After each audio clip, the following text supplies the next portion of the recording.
I say, because if I do die, I'm gonna ask the Lord, let me haunt you. We so often hear about those that don't make it out of danger alive. But what about those that do? My body got warm and it just said, get up. You're not done, get up. I'm Caitlin Van Mall, back with a brand new season of I Survived. The more I begged him, the happier and the more excited he got. Join me for new episodes of I Survived every Monday, and subscribe now wherever you listen to podcasts.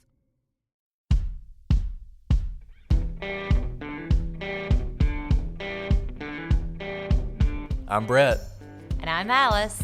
And we are the prosecutors.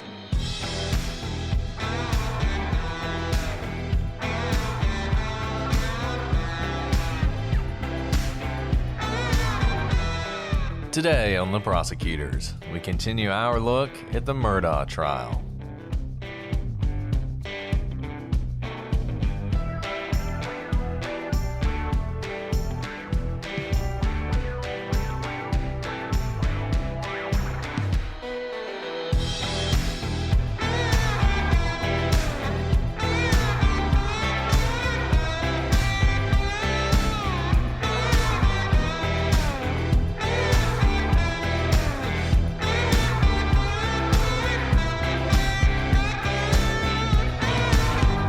Hello, everybody, and welcome to this episode of The Prosecutors. I'm Brett, and I'm joined, as always, by my luminescent co-host, Elise. Brett, I was all ready to respond to the luminescent part, and you had to mispronounce my name because, is it mispronouncing or is it just an alternative? Exactly, it could just be an alternative pronunciation. This trial, this Alec Murdaugh trial has made me question pronunciation of everything in the English language. And I love how people are writing emails saying, oh, it's pronounced this way. It's like, okay. There's no way anybody knows how it's pronounced, including the man himself. Yeah, it's great. It's great. But, that was really good. It's been a while since you've caught me totally off guard. Well, there you go. I'm glad I could accomplish that.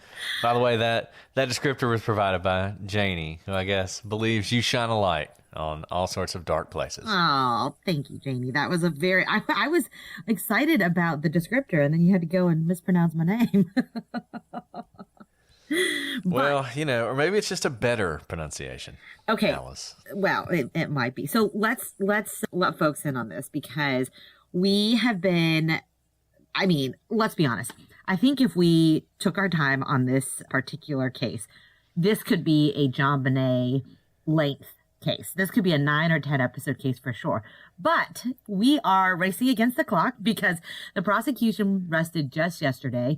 There's still more of the trial to go while we're recording this. You guys will probably be hearing this afterwards. But we are trying to record this because I am racing against the clock, about to have a baby, and we really want to finish this case before that happens. I don't know if we're going to do it.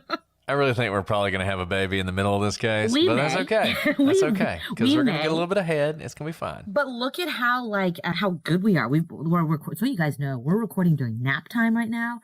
We're recording after bedtime. We are recording all the time because Brett doesn't give maternity leave. It's true. It's true. It's more like Alice is cracking a whip on me. I was about ready to take a nap myself, and all of a sudden she's like, let's record.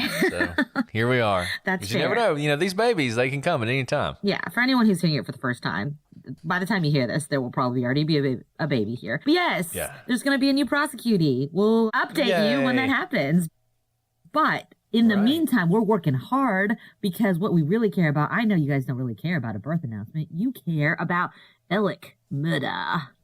That's right. You do. And as you guys who've been listening know, we're right in the middle of the timeline in this case. And this is truly a case where the timeline may matter more than just about any case you're going to see. So much of the prosecution's case has been dependent on the timeline. If you're watching the trial, where we are right now as we record this, the prosecution just finished up their presentation, and the very last witness they did was a timeline witness, because the timeline really tells a lot of the story. And we're in the middle of that. We've been telling you the story as sort of the evidence is laid out, but now we're getting into what happened right around the murders and what Alec Murdaugh's alibi is. And interestingly, the defense, as part of South Carolina procedural law, had to file an alibi filing before the trial even began that sort of laid out in a very short, generalized form, his description of his what he was doing that day. So we wanted to provide that as well, so you can compare that to the evidence and see sort of how it lines up. And this goes in line with what we've told you all about trials. There are no surprises allowed at trials, not just for the prosecution. We've talked about Brady turning over all the evidence, none of these sort of Perry Mason moments, because the element of surprise is not supposed to have any role in the courtroom. Of course, the jurors are hearing it for the first time, but each side has to know what the other is arguing. And this also applies for the defense. That's why they have to let the prosecution know what they intend to argue as their defense in this alibi filing. And just so you know, the whole point of this is we're not trying to go for a TV moment or like an aha moment.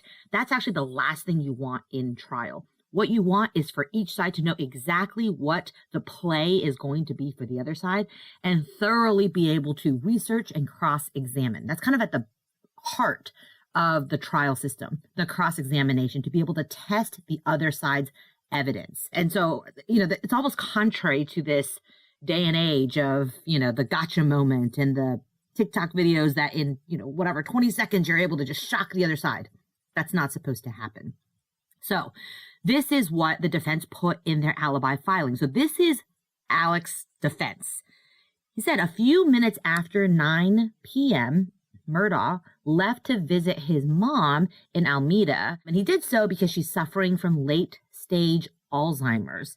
It was a drive of about 20 minutes, and during that drive, Murdaugh called his son Buster, his brother John, his sister-in-law Liz, Chris Wilson, and C.B. Rowe. Keep C.B. Rowe in mind because, in particular, he's going to become important later. In other words, on this drive, he's calling a lot of people. But kind of weirdly, Alec deletes some of these calls from his call record. Not all of them, but some of them. And remember what we've told you about Cellbrite and cell phone analysis. 99.9% of what you think is deleted on there can be recovered by forensic analysis. And this was recovered. So the defense has not yet started its presentation. Well, they have. They put on a couple witnesses at the end of the day on Friday that really didn't matter. I mean, they were really just filling some time till they could get to next week when they're really going to start their witnesses. They're going to have some experts. I expect some of those will be cell phone experts. And I think one of the things they're going to attack is this notion that Alec deleted these calls because it doesn't actually make sense. Like, he deletes some of them, I guess, might make sense. We'll talk about some of those later. But the more the prosecution talked about the calls that were deleted, the more I began to think, I'm not sure if they were deleted. And the prosecution intimates that they're deleted. The way they presented it is they didn't show up when they downloaded his call log, as Alice was saying, which indicates that they're deleted. And that's one of the things they sort of put out there. Why wouldn't they be on there? Because they were deleted. I really think one of the things the defense is going to do is somehow put on somebody who's going to say, no, actually, that's not it. It can happen other ways. Because, I don't know, some of the calls to his wife we're going to talk about, maybe you can see why he would delete them. But there were so many that the prosecution walked through. And the more phone calls the prosecution mentioned that weren't on the Cellbrite analysis, the more I was like, I don't know about this. Because he was deleting calls that really, it didn't make any sense for him to delete if he was deleting them. And that's a great point, because remember, you want to poke enough holes. So we've been looking at very compelling cell phone evidence that shows that both his wife and his son stopped using their cell phones at a certain time. We saw that, the face recognition came on, didn't unlock, the number of steps. I mean, it seems almost just like the most amazing type of evidence to pin down the crime scene.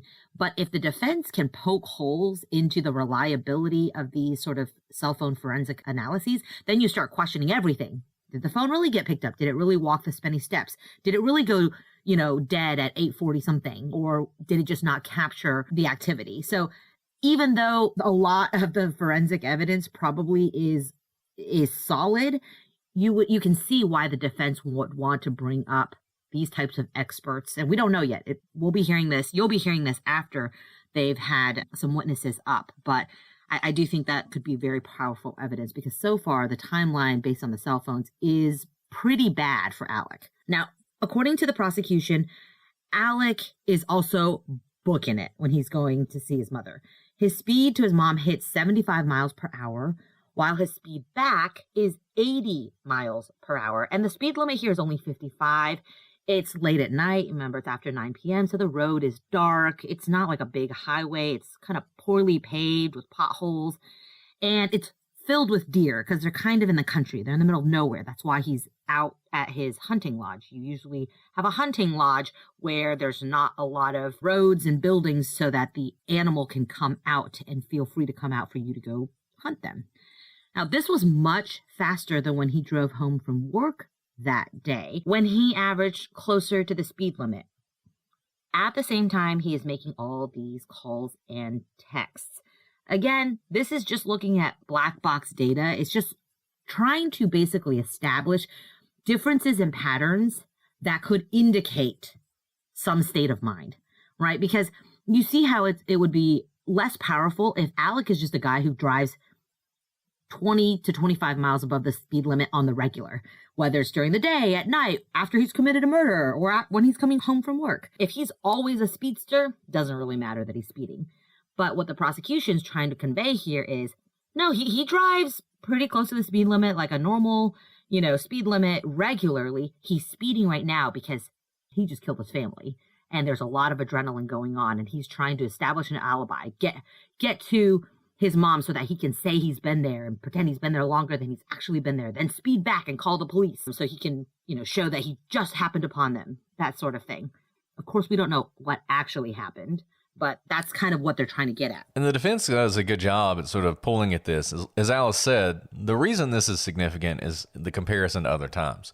But really the only other time the prosecution compares it to is Alec's trip there that day after work.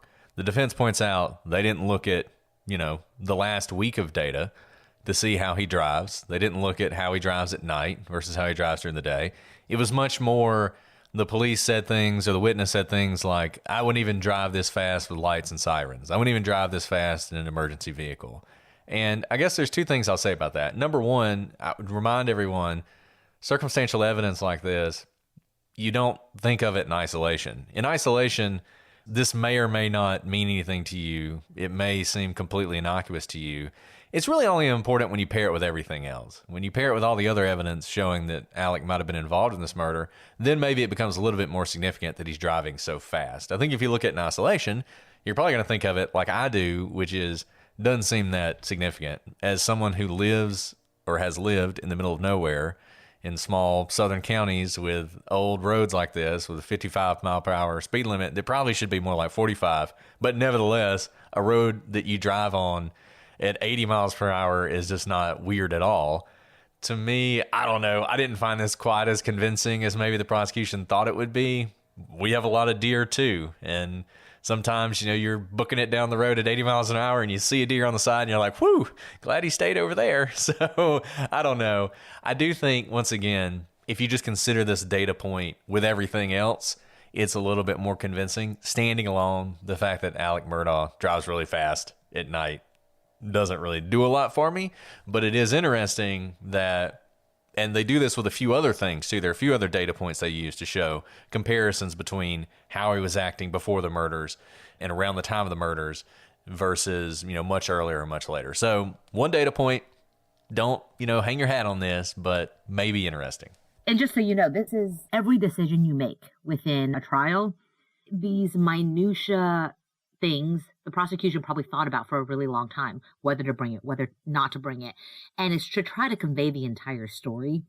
But it lets you into kind of the story where it's, who knows, it could be a good call or a bad call to bring this type of, information in. But we're putting it out there for you. The data will show that he leaves for his mom's house, or where she's staying, at 9:07 and 6 seconds. He does not stop by the kennels, despite having attempted to reach Maggie on multiple occasions. The data will also show that around this time, Maggie's phone, the backlight turns off for the last time until much later in the night. So Alex Suburban is passing the spot where Maggie's phone will be found the next day. Testimony indicates that picking the phone up and tossing it into the brush would cause the light to come on. Again, we don't know what really happened, but trying to show the timing of what's happening here. And it's interesting that the defense kind of got whipsawed in this case a little bit. If you followed it, you know that the GM data came in late. They didn't think they had any GM data. And then all of a sudden, halfway through the trial, GM has a bunch of data that's going to allow the prosecution to use this. And the prosecution, as soon as they get it, they give it to the defense. It's not any kind of Brady violation or discovery violation. It's just late discovered evidence, and everybody has to deal with it. And the defense had actually, when all they had was the cell phone data, they had said, you may remember there's that call that Alec makes to Maggie around 9:06, and the orientation of Maggie's phone changes to portrait mode, which indicates somebody picked it up. And this is the last orientation change on the phone. And the defense actually speculated when they were talking about cell phone data that what that was someone driving down the road, picking the phone up, seeing that Alec is calling, and kind of freaking out and throwing Maggie's phone out the window. That's what they were doing at that time. Well, when the prosecution gets the GM data, they're able to show that the person passing that spot where the phone was at the moment that orientation change comes up is not some unknown person.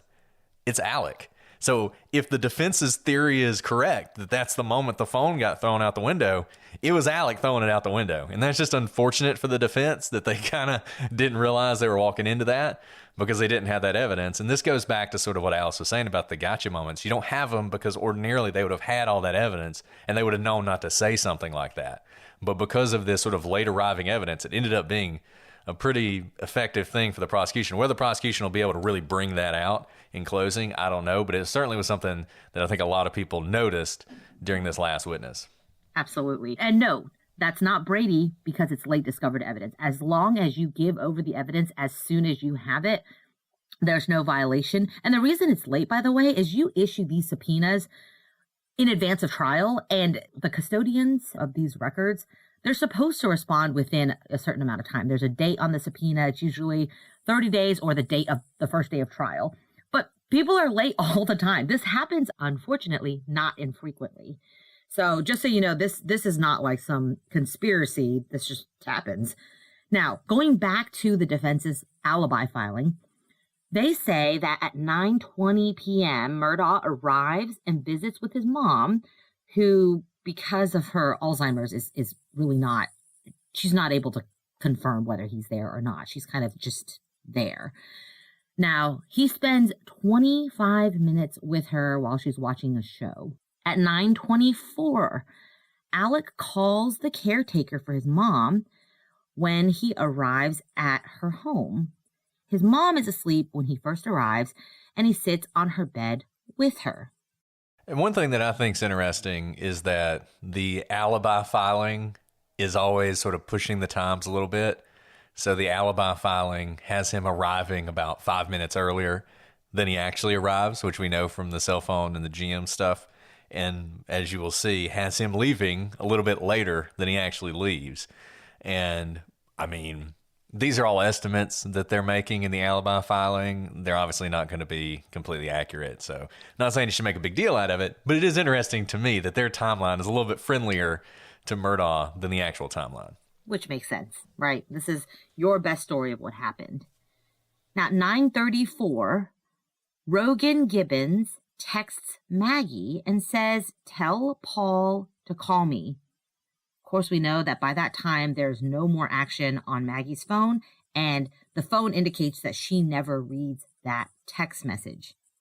At 9:42 and 49 seconds, Alec's phone connects to his car when he turns his car on, and he begins heading back home. And I think what you see here is, I mean, look,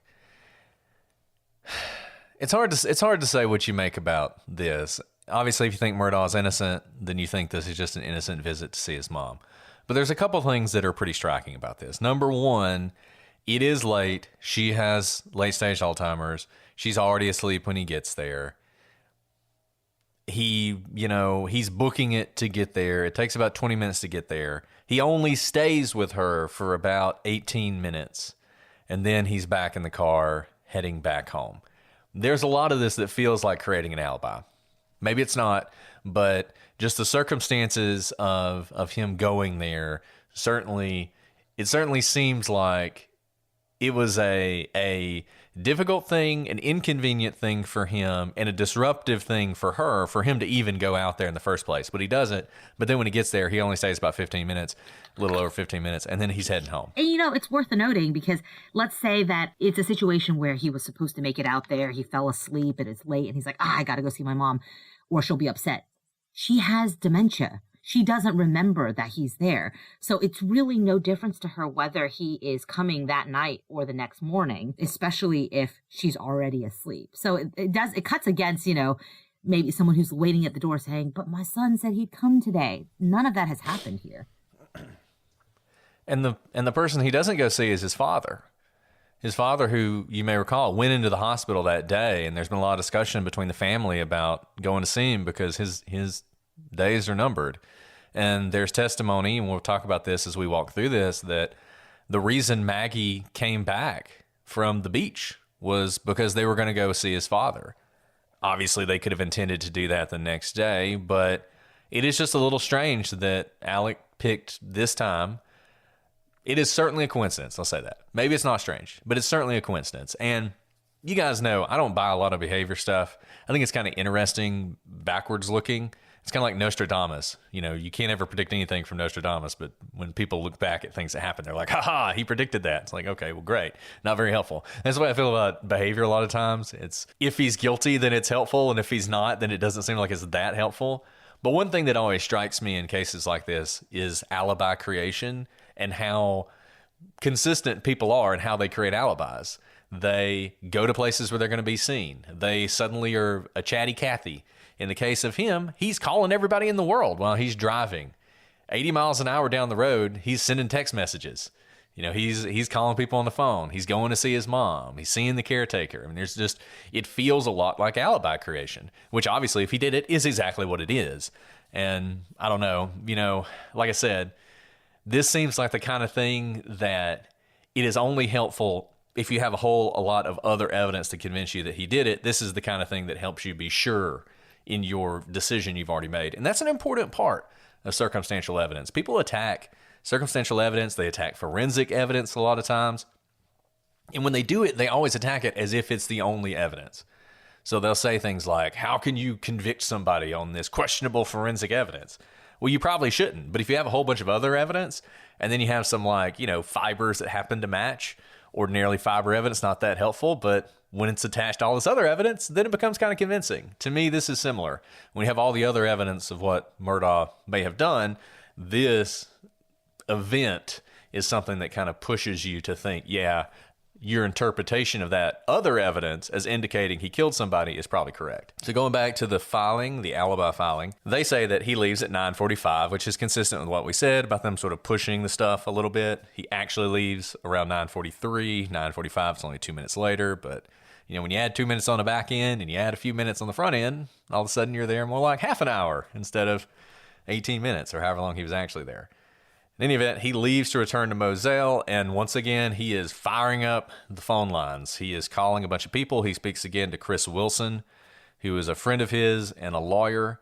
As a fact, he is one of Murdaugh's best friends. They'd known each other for forever. They had become close in law school, and they would often work together and split fees. In fact, it was Chris Wilson that had worked on the trucker case that we talked about last time, the one that resulted in the $792,000 fee payment that should have gone to the law firm, but instead went into Alec's pocket, the same fee that his law firm had confronted him about on that day.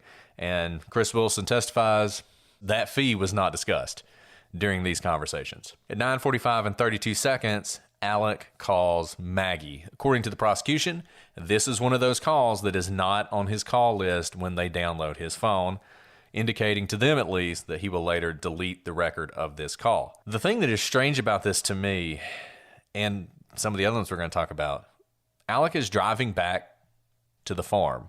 He is creating an alibi. He is trying to present himself as being innocent. Some of the other calls, I can see why he would delete them. I don't understand why you would delete this one. And I don't understand why he would delete the next one, which was a call to Paul, which also doesn't appear on his call log. Why would you delete those calls when they help to establish that you didn't do it? Yeah, that doesn't make any sense at all. Unless then you start getting down this rabbit hole. And, a lot of people have tried to give him a lot of credit and said that he carried out the perfect crime. First of all, he clearly didn't, because he was charged and he's currently in trial for it. So just by the way, he's not like as smart as maybe some people are giving him credit for.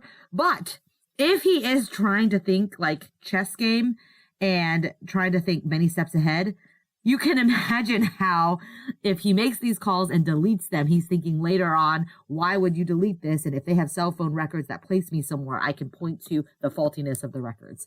Then we start really getting into rabbit trails. So I don't actually think that's what happened, but I'm just pointing out the fact that a lot of people have said that he seems to have carried out the perfect crime. I disagree with that.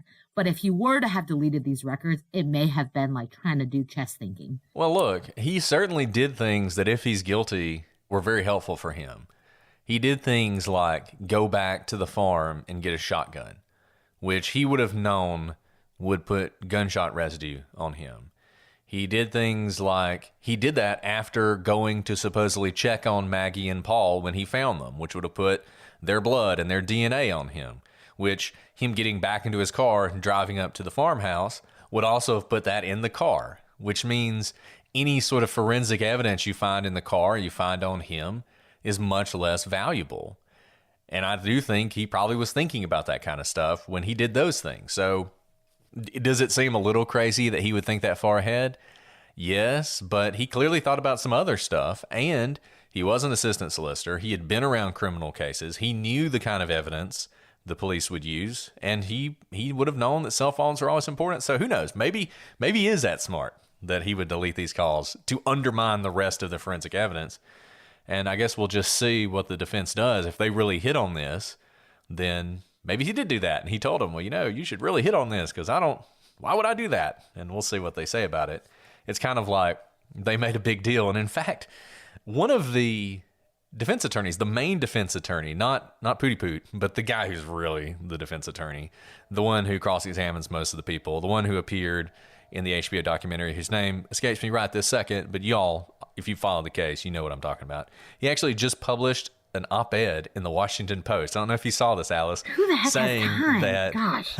Well, it's all about how the police bungled the investigation, and because they didn't maintain the crime scene, the whole case is compromised. So it's like the prosecution concludes their case, and then they publish an op-ed in the Washington Post laying out that argument. What's funny about that to me, the argument that the crime scene is compromised and they didn't do a better job searching the house, even if that's true, that only hurts the prosecution. They wouldn't have found evidence in the house of some random killer. They only would have found evidence that Alec Murdaugh did it.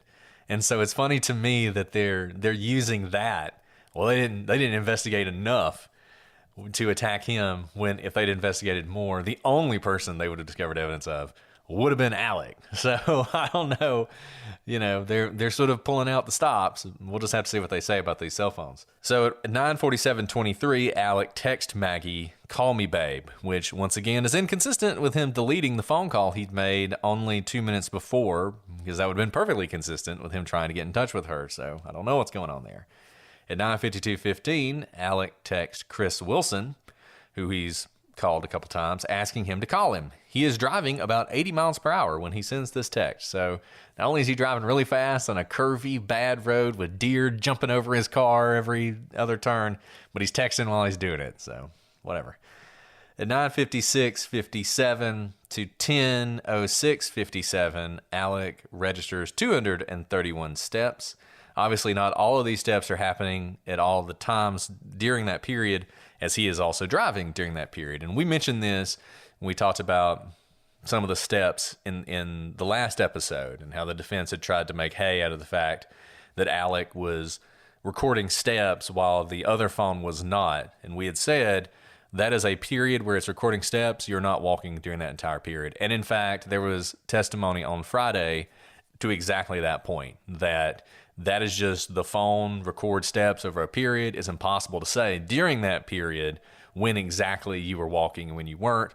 So the steps thing is something the prosecution has used. It's something the defense has tried to turn to its own advantage. But in the end, other than some of the things we're going to talk about later on about the steps, it's probably not as helpful as some people might have thought. Now, continuing on the alibi filing, at 10 p.m., the defense says that Murdaugh arrives back at Moselle. 10 o'clock and 30 seconds, Murdaugh's phone arrives into Moselle. And at 10 o'clock and 36 seconds, his car is put into the park position. At 10:01, 17 seconds, his SUV is put out of the park position. At 10:01 and 29 seconds, so just a couple seconds later, the SUV is put back into park. And at 10:01 and 30 seconds, so 1 second later, the car is pulled out of park yet again. At 10:01, 43 seconds, his car is put in park. So in the span of like 30 seconds, 45 seconds, he basically puts his car in park, out of park, in park, out of park, and back to park. So he does it like 3 times. And it's in very, very fast succession. And I have no idea what was going on during that time. And I don't know that anybody does, but it's one of the weird things that the data shows. It's hard to figure out. Yeah, I mean, yeah, who knows? Maybe, yeah, I have nothing. I have nothing except that it's a lot of car action in the span of like 30 seconds. And this is all when he's at the main house, by the way. Like he goes to the main house first, and all this in and out stuff is presumably his car sitting in front of the main house. So I guess if he were to testify, which we don't know if he will, maybe he would say, well, I was, the first time I wanted to see if they were there, then they weren't there, and then I was like, I'll go down to the kennels, and then I thought, no, I'm not going to do that. And then I thought, oh, well, yeah, maybe I should. And then I was like, oh, no, I'm just going to sit here. I mean, who knows? But but it happens so quickly, like, right? One of the changes in position happens within 1 second. I will say, I have been in very frazzled situations before, like a medical emergency, and I literally don't know what to do next. And I've been like, get out of the car, in the car, out the car, in the car, like I've had to take my kid to the emergency room before, right? And that was like a very frazzling moment where I'm like, I need to get the diaper bag. No, I need to get this. What do I have to do now? And like the rush of adrenaline has me do kind of erratic movements. We have no idea what's going on here, but I would describe that chain of events within 30 seconds as kind of erratic. That's not your normal parking behavior. And once again, interesting little thing there that Alice is pointing out, because this is purely circumstantial evidence. But if he's in a heightened state at this point, that's evidence that he killed somebody, because there's no other reason for him to be in a heightened state. He gets back and the family's still just down with the dogs. I mean, he could totally just think that. But it seems to show that he is in some sort of erratic state. And it also shows you, and the other thing it shows you is it seems like he didn't spend a whole lot of time up at the house looking for them in the house, because he puts his car in park at 10 and 36 seconds. And then it's out of park in 10:17. So only another 40 seconds or so later. So if you think he got up there, got out, went into the house, kind of looked for him for a little while, didn't find anybody, and then got back into his car, well, I don't know if he had enough time to do all that. The Prosecutors Podcast is brought to you by Progressive Insurance. Hey, everyone. Whether you love true crime or comedy, celebrity interviews, news, or even motivational speakers, you call the shots on what's in your podcast queue, right? And guess what? Now you can call the shots on your auto insurance, too. Enter the Name Your Price tool from Progressive. The Name Your Price tool puts you in charge of your auto insurance by working just the way it sounds. You tell Progressive how much you want to pay for car insurance. Then they'll show you a variety of coverages that fit within your budget, giving you options. Now that's something you'll want to press play on. It's easy to start a quote, and you'll be able to choose the best option for you fast. It's just one of the many ways you can save with Progressive Insurance. Quote today at Progressive.com to try the Name Your Price tool for yourself and join the over 29 million drivers who trust Progressive. Progressive Casualty Insurance Company and Affiliates. Price and coverage match limited by state law. This show is sponsored by BetterHelp. When you're at your best, you can do great things, but sometimes life gets you bogged down and you may feel overwhelmed or like you're not showing up in the way that you want to. We are so excited about our sponsor, BetterHelp, because honestly, working full-time, being a mom, just trying to get through each day can be overwhelming at times. But working with a therapist can help you get closer to the best version of you, because when you feel empowered, you're more prepared to take on everything life throws at you. So if you're thinking of giving therapy a try, BetterHelp is a great option. It's convenient, flexible, affordable, and entirely online. You just have to fill out a brief questionnaire to get matched with a licensed therapist and switch therapists anytime for no additional charge. If you want to live a more empowered life, therapy can get you there. Visit betterhelp.com/prosecutors today to get 10% off your first month. That's BetterHelp, HELP.com/prosecutors. When it comes to Valentine's Day, I am all about candy. Let's be honest, I'm always all about candy because you guys know I love gummy bears. And that's why I am loving Native's new limited edition Candy Shop collection. Like all Native products, they're thoughtfully formulated to keep me feeling and smelling deliciously fresh all day long. You guys know Native for their aluminum-free deodorant. Native keeps their ingredients list bare naked, with ingredients you understand like coconut oil, shea butter, and baking soda. Native deodorant checks a lot of boxes: 72-hour odor protection, naturally derived ingredients, and a smooth, residue-free application. Native also offers a variety of scents, with new and limited edition scents being released all the time. When you use Native, you will smell amazing all day long thanks to their long-lasting scents. Want to smell spicy and woodsy, sweet or clean and fresh? Native has a scent option for everyone. For me, I am loving their limited edition Candy Shop collection. I got the Gummy Bears version and it smells delicious. Now is the time to make the switch from an antiperspirant to Native.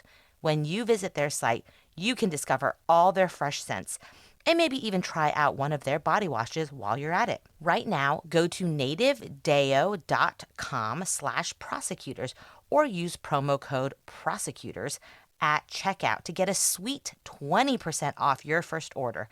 That's nativedeo.com/prosecutors or use promo code prosecutors at checkout for 20% off your first order, and see why we love Native. Angie's List is now Angi, and they've made it easier than ever to get all your home projects done right. I've been really busy, and I actually had my refrigerator broke, but thankfully I was able to look on Angi to have an appliance repair person come and fix my refrigerator. It was so easy, so amazing, and all I had to do was click on a couple links and they got me the best prices for an appliance repairman. Angi has over 20 years of home service experience, and they've combined it with new tools to simplify the whole process. Just bring them to your project online or with the Angi app and answer a few questions, and Angi can handle the rest from start to finish. Or help you see ratings and reviews, compare quotes from local pros, and connect instantly, which means you can cross things off your to-do list in just a few taps. Because whether it's routine maintenance or a dream remodel, Angi is here to make it easy. So get your next project done with the help of a pro from Angi. Download the free Angi mobile app today or visit Angi.com. That's ANGI.com. And that's a great point, Brett.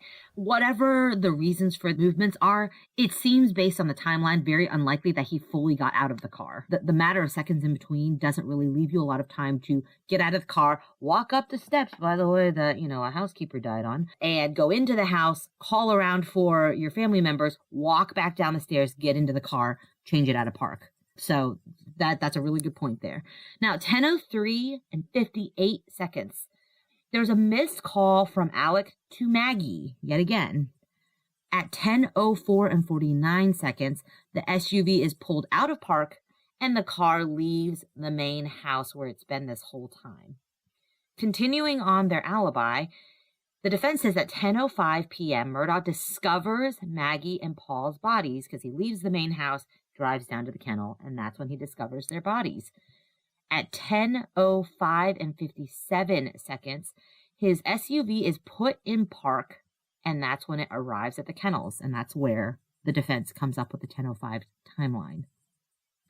By the way, when you see the body cams of all these videos, it is pitch black, and you're out in the country, and the kennels are in, kind of a little bit away from the house. And so it's not like it's totally lit up. It's not very easy to see. There are lights in the kennels, but you have to walk kind of a ways to get to the kennels, even where you park your car. At 10:06 and 14 seconds, Murdaugh calls 911.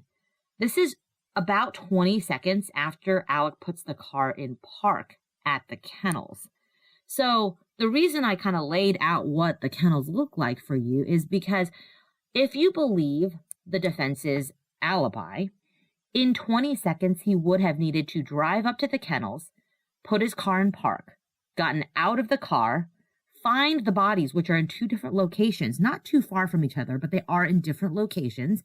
And remember what typically happens when you find one dead body? You're probably freaking out about that body rather than looking around. Shock definitely enters at that moment. They are not right next to each other where if you found one body, you'd immediately look over and see that there was another body. You'd have to walk several steps and kind of go under a little ceiling thing where the kennels are to see Paul's body. Do the things that he testified or said that he's done, right? Including picking up Paul's phone, attempting to turn him over, and then call 911. Could he have done that in 20 seconds? Possibly. But that's a lot of things that had to happen. Again, he doesn't pull up to the bodies, get out and see two bodies. Pulls up, parks, gets out, walks, somehow stumbles upon probably Maggie's body first, and then look around, see Paul's body, fiddle with his phone, try to see if there's signs of life, even though we know that there's brain matter burst out of his head. So it's very unlikely that he's going to find signs of life, then call 911. And we said that this is a timeline case in so many ways, and this is an important place where that is obvious. In the alibi filing, they say, oh, it's 10:05. That's when he showed up. And he actually shows up at 10:05 and 57 seconds. Ordinarily, those 57 seconds wouldn't be that important, but here they actually really are, for all the reasons that Alice just said. If he actually was there 57 seconds earlier, that gives him a lot more time to do all this. There's a little confusion about the 911 call. It was either at 10:06:14 or 10:06:18, so he's got a 4-second difference there, which once again, in the case with this kind of timeline, is very important. But max, that's 21 seconds between when the SUV is put into park and when he calls 911. This is another one of those, the GM data really kind of did a number on the defense, because now we know exactly when he got there, when he got to the kennels. And look, the defense did a couple things on cross to try and mitigate this. Number one, they had the guy set an alarm for 20 seconds and start the countdown, because they knew that 20 seconds where you're standing around doing nothing, it's kind of like watching water boil, is always going to seem longer than 20 seconds in any other facet of your life. So they did that to show just how long 20 seconds is. I thought even when they did that, it didn't seem like that long to me. It did not seem long at all. But they did it. Remember, these decisions you make, you're hoping for the best, but it's not like everything is always going to go your way. They tried to say, well, maybe, the lights would have illuminated one of the bodies from his car. They tried to get the guy to say that, and he was like, I don't know, maybe it did, to try and spark some, he was moving around quickly or whatever. But 20 seconds is just not that much time, particularly given that he says he went up to both bodies, he checked for a pulse, because he had to say all these things, remember, because he needs to get some DNA and blood maybe on him from them. So if there is any, that's the way he can talk about it. The cell phone thing is rough for him, because he says that when he tried to turn Paul over, so not only did he check him for a pulse, he tried to turn him over, that his cell phone fell out of his pocket. He picked up his cell phone to do something with it, decided better of it, and put it back down on Paul, which is also, he probably picked up Paul's cell phone at some point during the murders and needed to explain why his fingerprints would be on it or whatever, or why it would be in the weird place it was. In any event, if he did all those things, it's just really hard to imagine he did them in 20 seconds. 20 seconds is not that long. But that is what the timeline tells us had to have happened.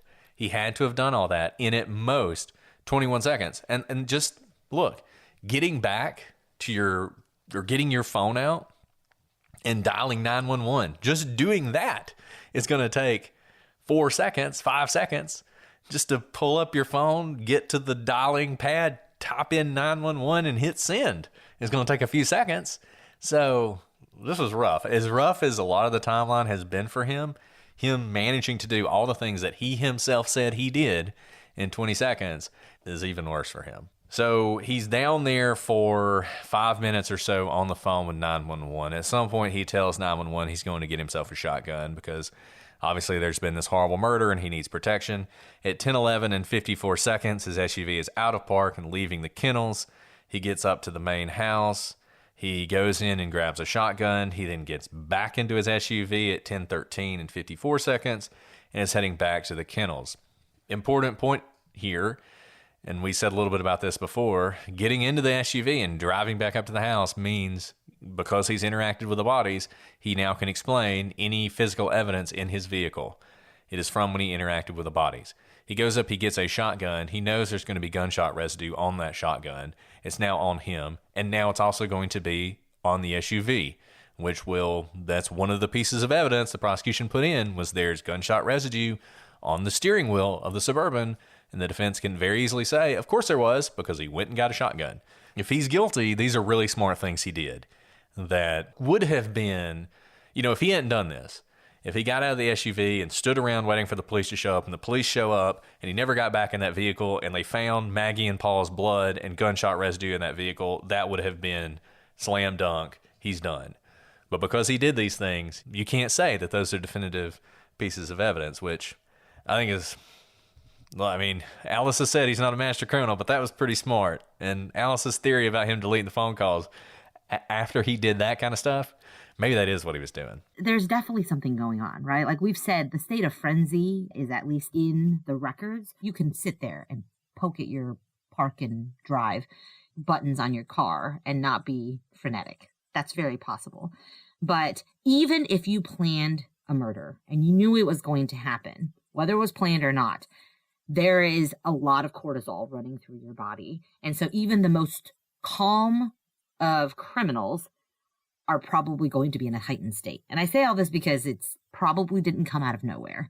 If Alec did it, it probably was planned to some degree. Some elements of it may have been planned. So I do think he had time, if it were him, to have thought of these cover-up moments, even if he himself was in a heightened, frenetic state. So at 10:17, the 911 call ends. At some point, we're going to play you sort of the relevant part of the 911 call. But he's on the phone with them for a while. He doesn't do the thing where he hangs up after a couple minutes. He stays on 911 with them for a while. But at that point, the call ends. He's now waiting for the police to get there. At 10:18 and 08 seconds, the backlight on Paul's phone comes on.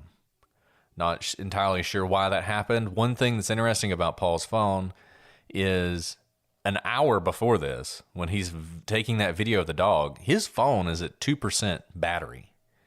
And in some ways, this trial has been an advertisement for Apple battery life, because his phone was at 2% battery and doesn't die until much later. Now, one thing that tells you, he wasn't using his phone much after it was at 2%. The other thing is, there was some testimony about, because his battery was so low, there's a lot of times when your light will come on. If you get a text, for instance, your screen will light up.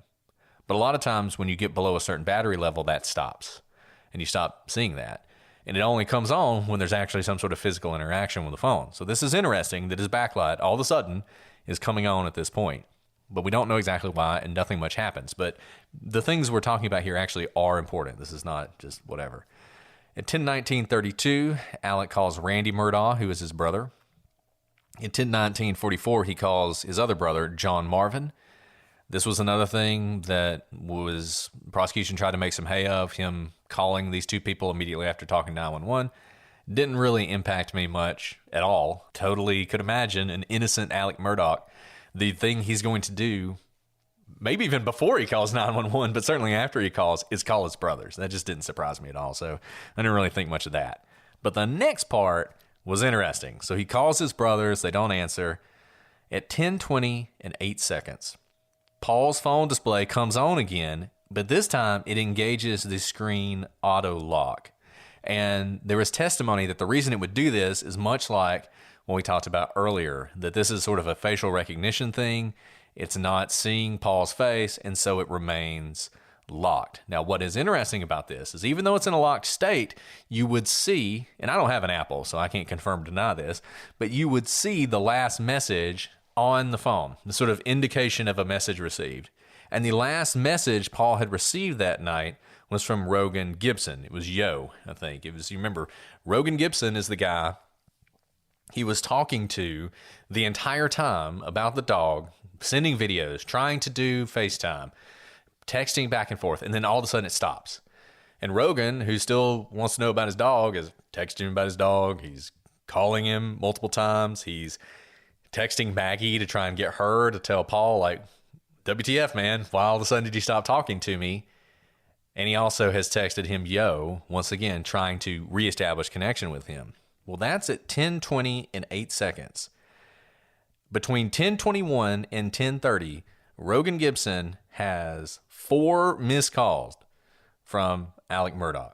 At 10:24, Alex sends a message to him saying, call me. At 10:25, Alex sends a FaceTime call to Rogan Gibson. What in the world is going on there? It really makes you wonder what it was that Alec was so concerned about. You could imagine he's just trying to tell one of Paul's best friends about what had happened to him, but he had also called Randy and John. He only called them once. It wasn't as urgent for him to get in touch with his brothers, apparently, as it was to get in touch with Rogan.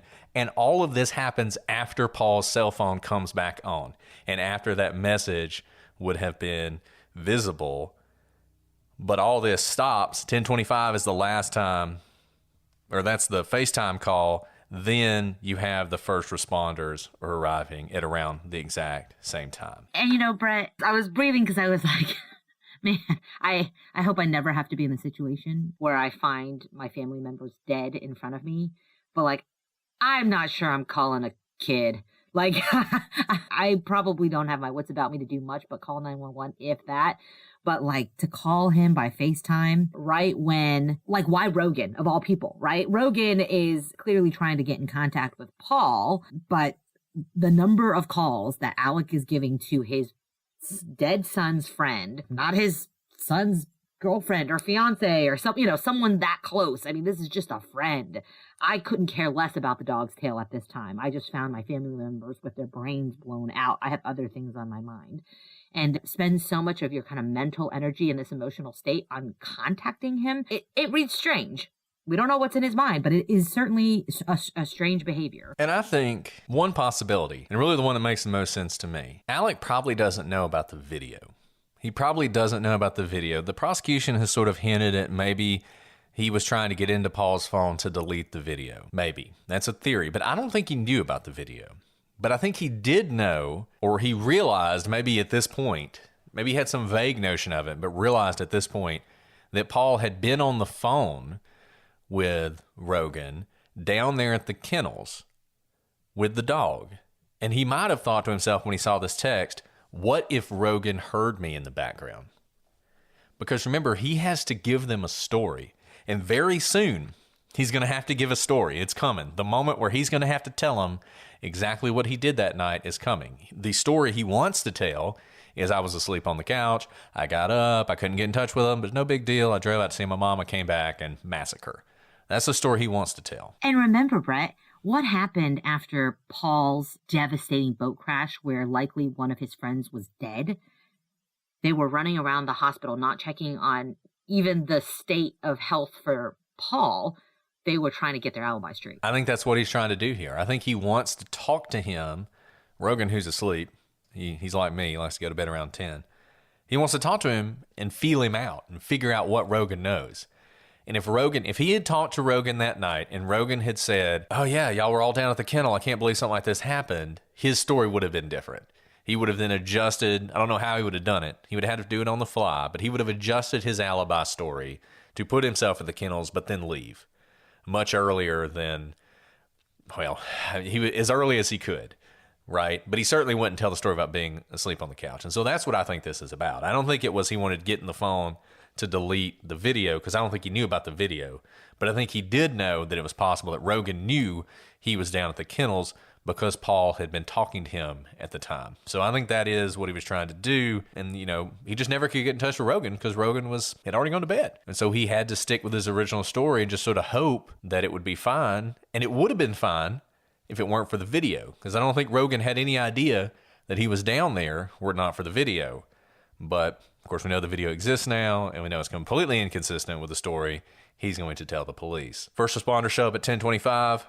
10:29, Alec's calling Randy again. 10:30, he calls Rogan Gibson again. 10:34, Paul's battery finally dies. And then 10:35, Alec calls his brother, John Marvin Murdaugh, again. And then that's sort of the end of the timeline for that night. At that point, the police have shown up, the investigators have shown up. They are now talking to him. His time of communicating with the outside world is over. And at this point, he is going to be interviewed and he's going to have to explain his view of what exactly happened that night. And this is why going back 100 years on this case and also back to the boat case is very enlightening, because we have the footage of how the Murdaughs are acting at the hospital after a very, very tragic event has happened, and it's currently still unfolding. We've kind of gone back and forth and joked a little bit about, how smart is he in covering up and how much he's thought about this. Most people are not thinking about alibis right after a tragedy, even those who commit the crime. And clearly this is a family who's had some experience in having to do some quick cleanup, as recently as Paul's boat accident that summer. And now we have kind of this frenzy of activity, but he doesn't have much time. The police arrive. And remember what this is all surrounding. His father, Randolph Murdaugh, who has kind of been there for him financially, has bailed him out several times financially, was put in the hospital and was expected to die. And in fact, he did die just a few days later on June 10th. On June 17th, Alec's brothers, John Marvin Murdaugh and Randy Murdaugh, the fourth, appear on Good Morning America. They describe Alec as just devastated and afraid after these murders. There's this attack on their family, and they're pleading to the public for sympathy for their brother. On June 21st, the South Carolina State Law Enforcement Division, or SLED, released a statement on this case. Now, at the time, Solicitor Stone says he's not yet recusing himself because it's not obvious that Alec will be a suspect. I think this is really interesting that 4 days earlier, his brothers are already going on the offensive, knowing this does not look good for Alec, right? This is part of the whole let's make sure everything's covered up, everything is clean as much as we can. Before he is even pointed at as the suspect, let's get out there and stir up sympathy for our brother. I mean, this is on a national stage. This isn't just down at the corner store in the Low Country. This is on Good Morning America. These people have access to major channels of communication. And you see that their friend, Mr. Solicitor Stone over here, is also still playing the game of, I don't know if it's really him. By the way, if you're found with blood on you, I mean, it's not visible to the eye, but if you're the one who finds your wife and son murdered, that probably is enough to have some separation from the office that you volunteer in. Doesn't have to be that you are automatically a suspect. You are already on the list of people to be looked into and who need to be cleared by the solicitor's office as soon as you are the one to have found your family members shot dead. He should have recused the next day. The next day. It's ridiculous that he didn't. It really is ridiculous. On the next day, June 22nd, SLED reopens the investigation. They don't say anything about Murdaugh, but they reopen the investigation into the death of Stephen Smith. Remember Stephen Smith? The young man who was found in the middle of the road, dead, seemingly from a hit and run, but questions about whether it was a hit and run. And the agency says that the case is being reopened based on information gathered while investigating the deaths of Maggie and Paul Murdaugh. What? That? Yeah. What? And we're going to talk a lot more about him and everything that happened with that case, but this is weird. This is weird, and this is honestly still a mystery. And we're going to talk about it, but it's still a mystery. This may be one of those things that unravels at some point well after this trial is over. Okay, we're moving through the timeline, getting through the summer.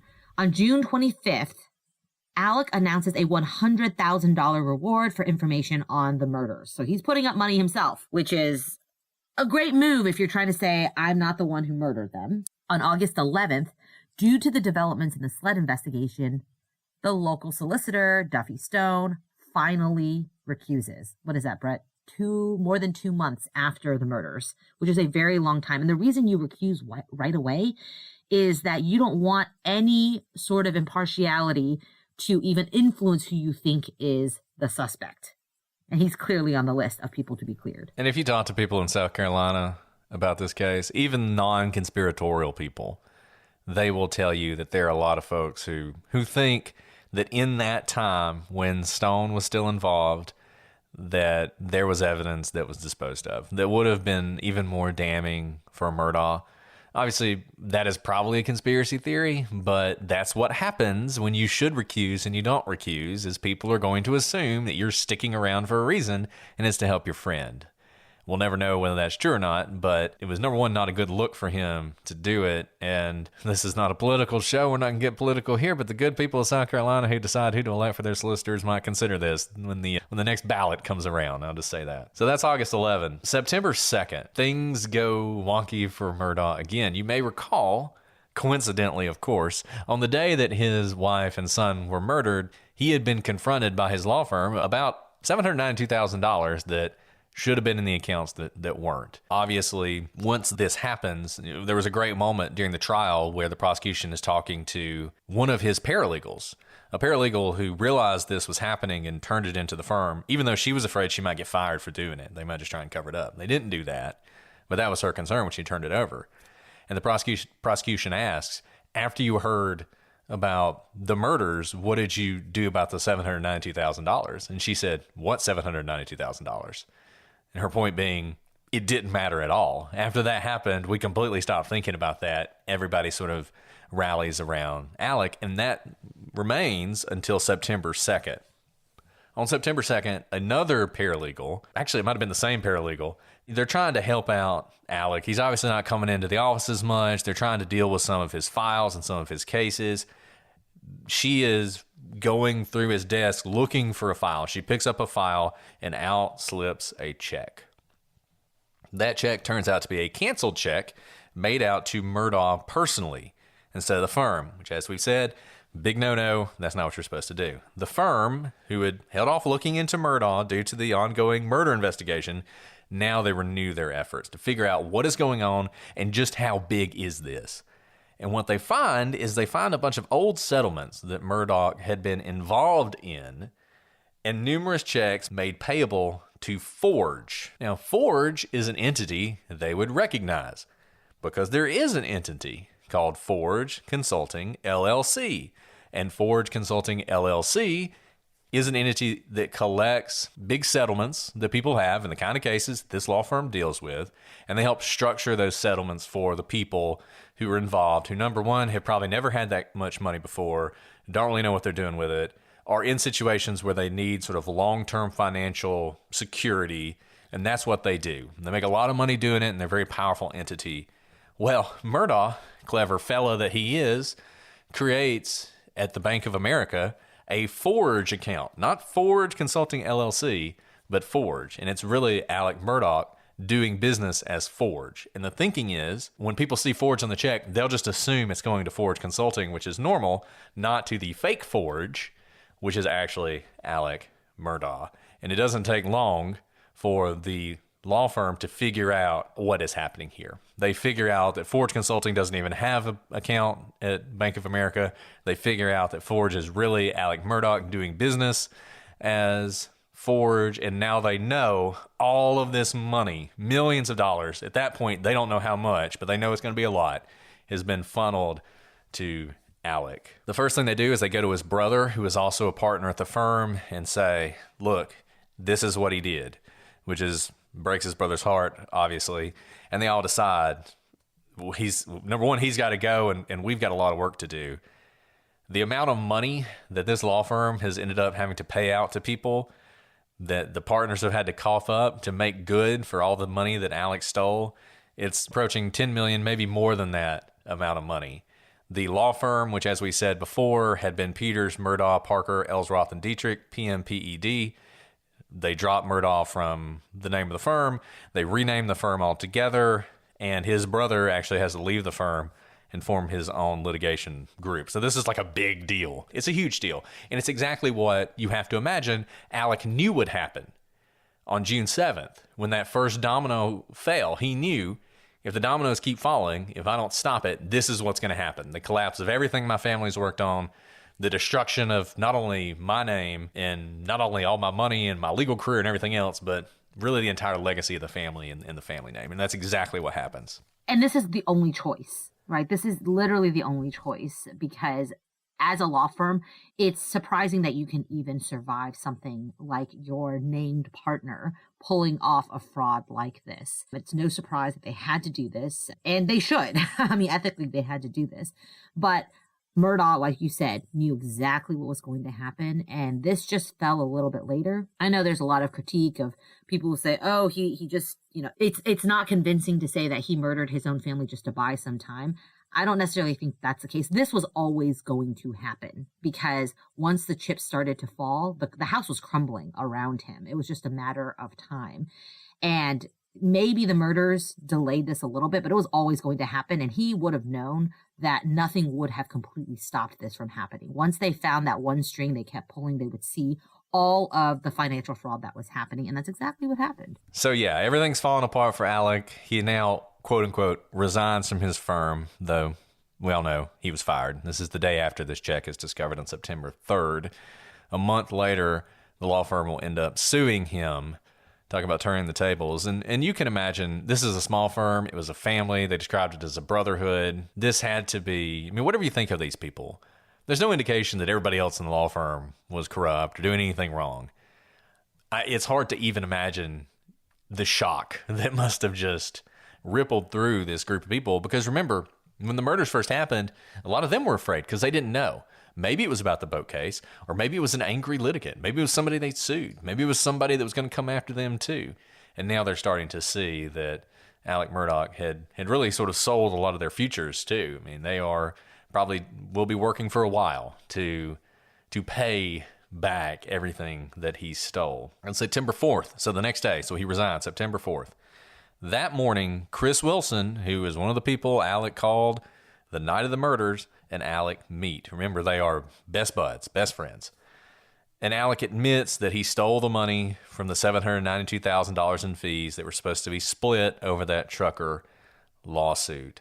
Wilson is absolutely furious about this. Alec breaks down crying. He tells him that he's had an opioid problem for a very long time, and he's been spending a lot of money on that, and that he has screwed him over, and he's screwed a lot of people over. When Wilson leaves, he's not sure how Murdaugh is going to be able to fix this, and really he feels like this is it. His career's over, his life's over, everything is falling apart for him, and Chris Wilson is going to have a lot of problems as well because of this, because now he's on the hook for a lot of money too. At 1:30 that day, Alec Murdaugh is changing a tire on the side of the road when someone passes him, turns around and asks if Alec needs any help.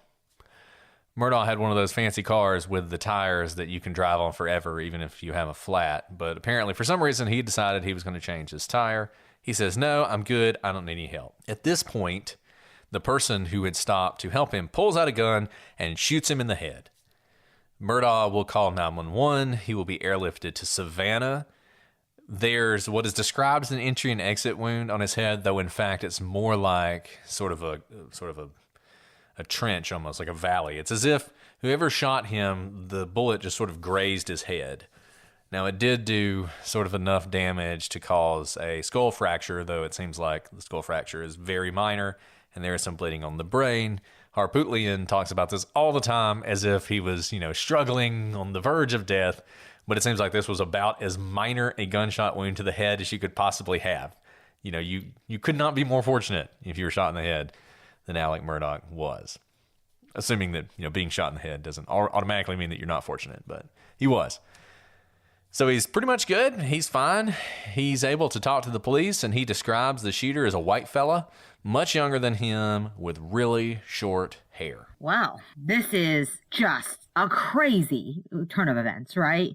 The morning that he admits all this is happening, he gets shot. I mean, goodness gracious, that's devastating that he's shot in the head.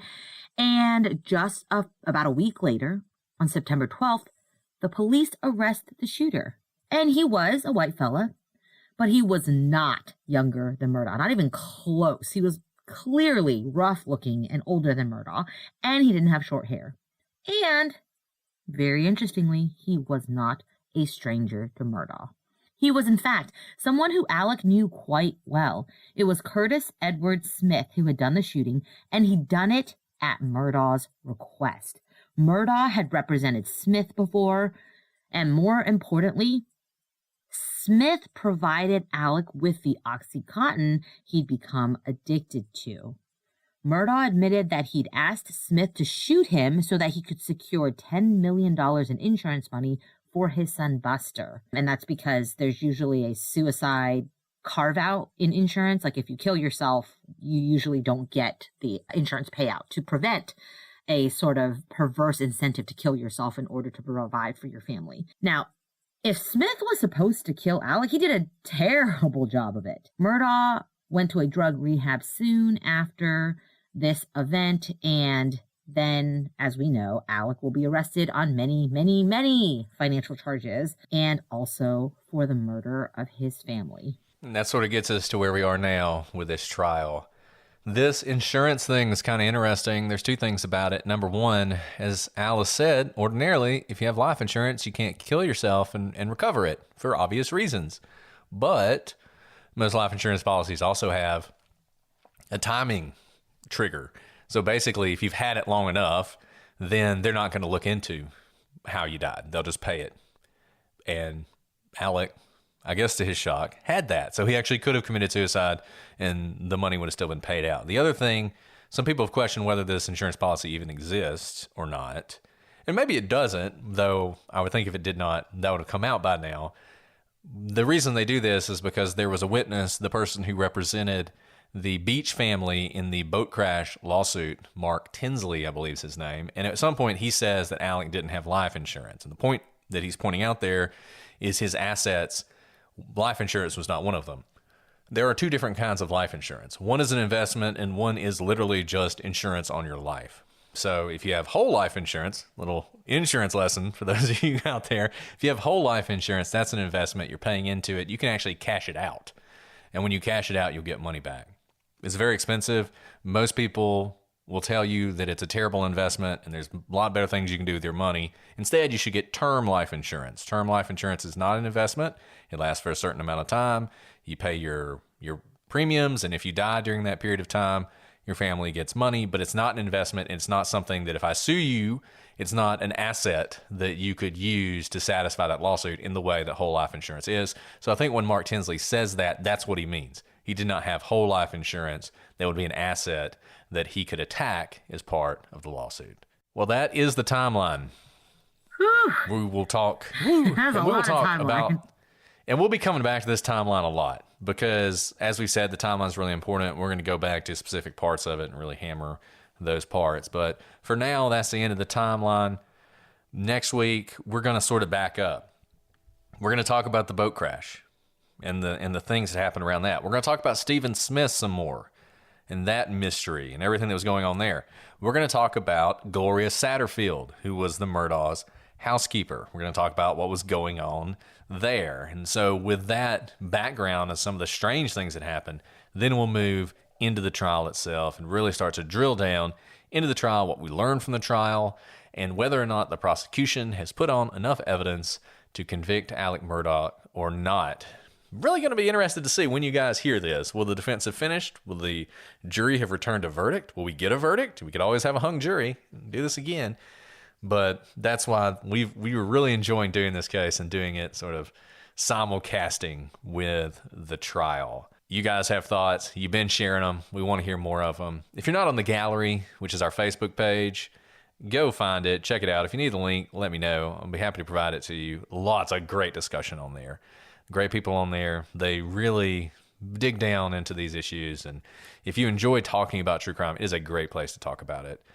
Shoot us an email, prosecutorspod@gmail.com, @prosecutorspod for all your social media. Hello to those of you on Patreon getting these episodes early and ad-free. Hello to those of you on YouTube, especially those of you who've been doing the lives with us. We have been doing a lot of our legal briefs, which is our other podcast, live with our patrons. and then putting those live recordings up on YouTube. So I know a lot of y'all have been watching those, and I hope you've been enjoying them. And thank you to our patrons for joining us on those. It is so interesting to not only discuss the case, but also hear instantaneous feedback and be able to respond to that. Really edifying, and I think makes the episodes much better. So thank you guys for all that. Well, Alice, before we sign off, is there anything you want to add? I'm glad we got through the timeline, Brett, because I really want to dive into all these unusual aspects. I know you've probably heard about them in the news, but this story is just truly stranger than fiction, and it's all true. So we'll see what there is, and please come back and join us for it next time. And time's ticking, Brett. We better start recording. No, by then, who knows? We might have another prosecutor. We'll have to see. But one way or the other, we will see you guys next week, whether it's with a new baby or not. I need more time. But yeah, no, that's the thing. Every time when Alice and I sign off on these, or when I hang up with her, I'm always, stay pregnant, Alice. just a little bit longer. Just a little bit longer. Okay, well, we'll see you guys next week. But until then, I'm Brett. And I'm Alice. And we are the prosecutors.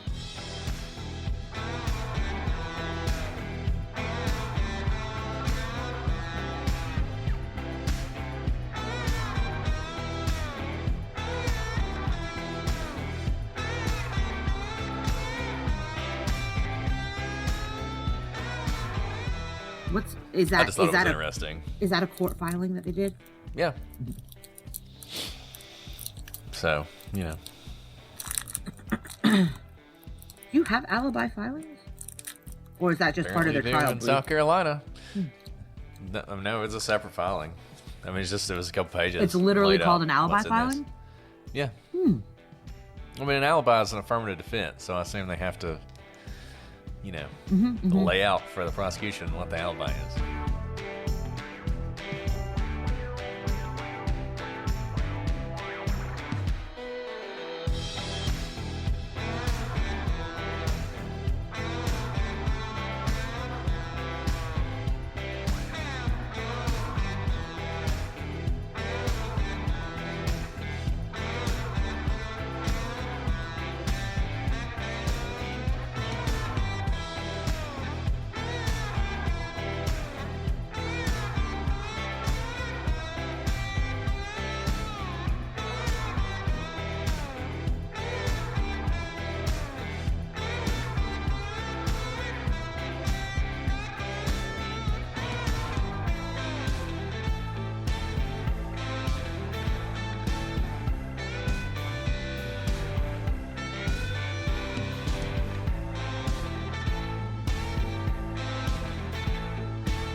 I guess I typically think about that just within a trial brief. But well, I mean, who knows if they have trial briefs in South Carolina? You know how it is. Every state's different. True story. Okay. True story. Ready in time. It's the beauty of America. I'm gonna finish this chocolate in my mouth and ready to go. Ready to go.